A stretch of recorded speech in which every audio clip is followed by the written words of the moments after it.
हमने क्या करा है, पहली इक्वेशन को और तीसरी वाली इक्वेशन को दोनों को क्या कर दिया हैगा, स्क्वायर करेंगे हम और ऐड कर दिया हैगा बीच में। तो अब हमने जब स्क्वायर करा तो a square plus b square plus का 2ab आएगा।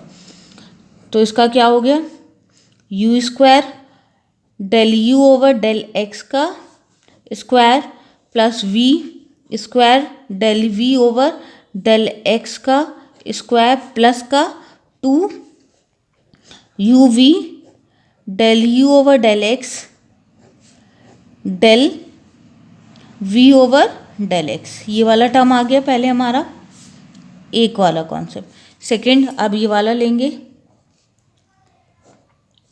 You square del v over del x का square plus v square del u over del x का स्क्वायर, ठीक, प्लस का माइनस का 2 u v del v over del x del u over del x equals to 0। अब इसमें ये वाला term और ये वाला टर्म क्या हो गया, 0 हो गया, ठीक। तो अब हमारे पास जो जो टर्म बचे, यू स्क्वायर और यू स्क्वायर मैंने इसमें से कॉमन ले लिया, तो यू स्क्वायर कॉमन हो गया। क्या क्या टर्म बचा मेरे पास, del u over del x का square plus del v over del x का स्क्वायर, वी स्क्वायर कॉमन लिया मैंने, तो क्या बचा मेरे पास, del u over del x का square plus del v over del x का स्क्वायर इक्वल्स टू 0। यहाँ तक बचा। अब दोनों का मैंने ऐसे करके लिख लिया, u square plus v square del u over del x का square plus del v over del x का स्क्वायर इक्वल्स टू 0। अब हमें पता है कि भाई u square plus v square equals to c square था, पहले ही हम मान के चले थे। अब हमने क्या करा, इस वाले टर्म को इक्वल्स टू 0 कर लिया, del u over del x. अब एक ही कॉन्सेप्ट को तो हम 0 करेंगे, दोनों को अगर 0 कर देंगे तो बात ही खत्म हो गई। Del v over del x square equals to 0। अब इस चीज़ को हमें क्या करना है, लेके आना है। तो हम इसको कैसे लेके आए थे, अब उसको रफ में समझ लो। पहले हमें पता है कि एफ जेड की वैल्यू हमारी क्या होती है, यू प्लस आई वी, ठीक, यू प्लस आई वी। अब हमने क्या करा, इसको एक्स के रिस्पेक्ट में डिफ्रेंशिएट कर दिया, तो ये क्या हो गया, del u over del x plus का i del v over del x. इधर तक क्लियर है। Taking mod on both the side, हमने क्या करा, दोनों की तरफ मॉड ले लिया। अब जब मॉड ले ओपन करेंगे तो ये कितना हो जाएगा, del u over del x का whole square plus del v over del x का होल स्क्वायर, ये वाला टर्म हो जाएगा। तो ये वाली वैल्यू हमारी किसके बराबर हो गई, एफ डैश जेड के स्क्वायर के बराबर, del u over del x का square plus del v over del x का स्क्वायर, ठीक। तो इधर से हमने डायरेक्टली लिख दिया ये वाले टर्म को, एफ डैश जेड के मॉड का जो है टर्म वो स्क्वायर के बराबर है, इक्वल्स टू 0।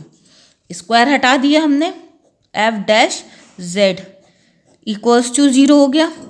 जब हम ये वाला टर्म और हटा देंगे और इंटीग्रेट कर देंगे तो हमें क्या मिल जाएगा, प्रूफ, एफ जेड जो है वो हमारा कांस्टेंट के टर्म के बराबर आ गया।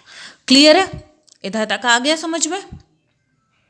इसको एक दो बार देखना तो आराम से आपको समझ में आ जाएगा। अब फिर से अब आगे कॉन्सेप्ट पे बढ़ते आएंगे।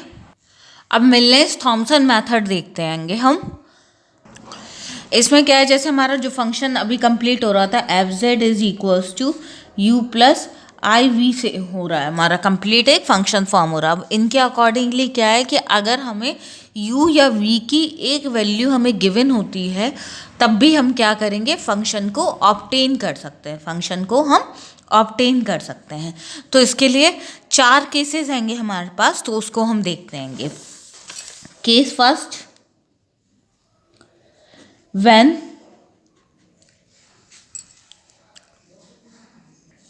only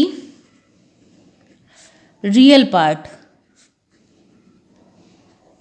is given. Real part हमारा क्या है, u x comma y is given. जब सिर्फ खाली हमारा u की वैल्यू दे रखी होगी और हमसे कहा जाएगा कि पूरा फंक्शन हमें ऑब्टेन करके बताओ, तो हम कैसे करेंगे। ठीक, तो हम क्या करेंगे,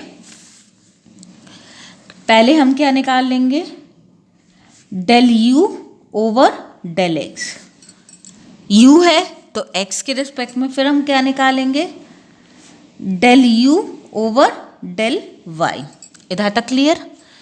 फिर हम क्या करेंगे, ये वाले टर्म को फाई 1 z कॉमा 0 से रिप्लेस कर देंगे। मीन्स x को हम सब्सिट्यूट करेंगे z से और y को हम 0 से, y को हम 0 से। सिमिलरली इसको हम ऐसे भी लिख के सकते हैं x कॉमा वाई। अब हमने इसको क्या कर दिया, फाई टू होगा ना, phi two z comma 0, phi two z comma 0। Means इसमें जो x के टर्म होंगे उसको हम z से रिप्लेस कर लेंगे, y के टर्म होंगे उसको हम 0 से रिप्लेस कर देंगे, तो हमारा फंक्शन ऑब्टेन हो जाएगा। अब हमारा मेन फंक्शन का फॉर्मूला क्या होता है, f z is equals to integration sine phi 1 z comma 0 minus i phi two z comma 0 d z plus c. ठीक, ये हमारा टर्म इधर तक क्लियर है। अब हम एक आध एग्जाम्पल देख लेते हैं इसी के रिस्पेक्ट में। फॉर एग्जाम्पल अब हमें दे रखा है कि find the determine the analytic function. Means हमें क्या निकालना है, फिर से फंक्शन निकालना है एनालिटिक फंक्शन। तो हमने क्या करा कि u की हमें वैल्यू गिवन हैगी, if u is equals to x cube minus 3 x y square plus 3 x square minus 3 y square plus 1। ठीक, ये हमें गिवन हैगी x cube minus 3 x y square plus 3 x square minus 3 y square plus 1। तो पहले हमने क्या निकाला, del u over del x, 3 x square minus 3 y square plus 6x, यही बचेगा हमारा। इधर तक क्लियर। तो इसको हमने क्या कह दिया, phi 1 x comma y, phi 1 x comma y. अब हमने क्या ऑब्टेन कर लिया, फाई 1 z कॉमा 0। ये हम सबसे बाद में अगर करना हो तो बाद में कर लेना, अभी करना हो तो अभी कर लेते हैं। तो कितना हो गया, 3z स्क्वायर प्लस 6z। ये हमारा क्या आ गया, फाई 1 z कॉमा 0। सिमिलरली अब हमने क्या निकाला, del u over del y। अब y के रिस्पेक्ट में डिफ्रेंशिएट करेंगे तो ये कितना आ जाएगा, माइनस 6xy माइनस 6y, यही आ जाएगा, माइनस 6xy माइनस 6y। अब हमने क्या करा है इसको भी हमने क्या, फाई 2 x कॉमा वाई। अब x वाले को हम z के रिस्पेक्ट में और y वाले को हम 0 के रिस्पेक्ट में, तो पूरी वैल्यू हमारी क्या हो गई, 0 हो गई। अब लेके हमने फंक्शन में फॉर्मूला है f z is equals to integration sine phi 1 की वैल्यू कितनी है, 3z square plus 6z minus का आई फाई 2 की वैल्यू हमारी क्या है, 0 आएगी। तो ये वाला टर्म हमारा ऑब्टेन हो गया। इधर तक क्लियर। तो हमारी वैल्यू कितनी आ गई, z cube plus 3z square plus c। तो ये हमारे पास फंक्शन एक ऑब्टेन हो गया। ठीक, इधर तक क्लियर। जब हमें सिर्फ खाली क्या दे रखा हो, व्हेन u इज गिवन। पहला फंक्शन जब हमें u गिवन। अब दूसरा केस हमारा क्या बनेगा, जब हमें v गिवन होगा। तो केस सेकंड में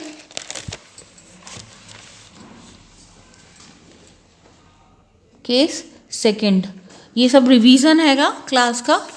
ठीक, तो केस सेकंड में व्हेन ओनली इमेजिनरी पार्ट क्या होता है हमारे पास?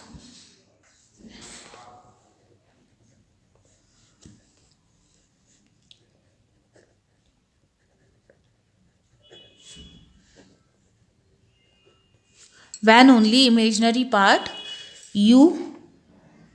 v x comma y is given। तो इसमें सीधी सी बात है, जब हमने u दे रखा था तो रियल पार्ट पे पहले हमने अप्रोच करा था, जब हमें v दे रखा तो अब हम इमेजिनरी पार्ट के लिए अप्रोच करेंगे। तो केस पहले हम क्या ऑब्टेन कर लेंगे? Del v over del y, इसको हमने क्या मान लिया? Psi 1 x comma y. पर हाँ, इसमें भी वही चीज़ है, साई 1 z कॉमा 0, इसको भी हम क्या करेंगे? y वाले पोर्शन को 0 मान देंगे। सेकेंड वाले टर्म में x के रिस्पेक्ट में होगा डिफरेंशिएशन, इसको हमने कितना मान लिया? Sai 2 z comma 0।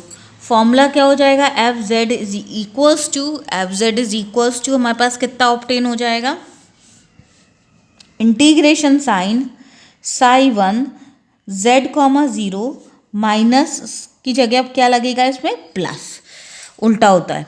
आई psi 2 z comma 0 d z plus c. इधर तक क्लियर? इसको हम लेके सॉल्व कर लेंगे। फॉर एग्जाम्पल, हमने एग्जाम्पल लिया इसका, अब हमें क्या दे रखा है? एग्जाम्पल है v की वैल्यू हमें गिवन आएगी log x square plus y square plus x minus 2y, x square plus y square plus x minus 2y। तो पहले हमने क्या निकाला? Del v over del y, तो log का 1 over 2y x square plus y square, ये हो गया, माइनस का 2। अब हमने इसको क्या करा? साई 1 x कॉमा वाई, फिर से अब हमने कितना पुट कर दिया? y की वैल्यू को 0, तो साई 1 z कॉमा 0 हमारे पास कितना आ गया? माइनस का 2। y की वैल्यू 0 हो गई ना इसमें। फिर से हमने क्या निकाला? Del v over del x, तो x के रिस्पेक्ट में लेंगे तो 2x upon x square plus y square plus का 1। तो ये जब हमने करा तो कितना आ गया हमारे पास? Psi 2 x comma y obtain हो गया। अब हमने साई 2 z कॉमा 0 लिया तो कितना? 2z ओवर z स्क्वायर, तो ये हमारा कितना? 2 ओवर z प्लस 1। इधर तक आ गए हम। अब जो हमारे पास फॉर्मूला है एफ जेड का, f z is equals to integration sine psi 1 z comma 0, psi 1 की वैल्यू कितनी है? माइनस का 2 प्लस आई साई 2 की वैल्यू कितनी है हमारी? 2 over z plus 1 d z plus c. इधर तक आ गए। तो हमारे पास थोड़ा सा हम इसको लेके सॉल्व कर लेंगे। माइनस का 2z प्लस आई, इस वाले टर्म को करेंगे 1 ओवर z की वैल्यू कितनी होती है हमारी? log z plus i z plus c. थोड़ा सा इसको हमने सॉल्व करके लिख दिया। I minus 2z plus 2i log z plus c, ये हमारी वैल्यू ऑब्टेन हो गई। ठीक, 2 फॉर्म हो गई हमारी। अब नेक्स्ट लेक्चर में हम आगे वाला टर्म देखेंगे। ठीक है, okay, thank you all of you.